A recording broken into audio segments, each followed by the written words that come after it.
From the times when my editors and I received threats from powerful management teams who wanted to prevent my stories from being published. So how could I know that I was conducting sound research?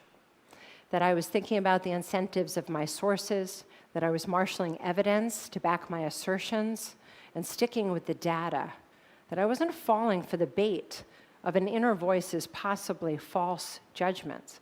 How could I know that I was telling a story that was true and that should be told? I started to think about how I gather information, and I thought, what if I do it one perspective at a time? In your TED Talk, you talked about the importance of collecting data through engaging others. How do you ensure that you're not being influenced by other people's cognitive biases? Like, how do you then take that information as an executive from your team and then ensure that you're making decisions that are objectively good? When it comes to gathering information, the AREA method has a very specific recommendation for how we collect information from the different stakeholders.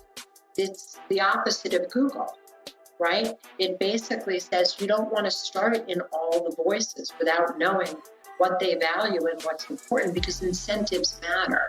Using this perspective taking, you're pushing yourself out of your own viewpoint, which makes it easier not only to understand somebody else's motivation, but to bubble up, what am I thinking and feeling, and therefore to notice where you're making assumptions and judgments.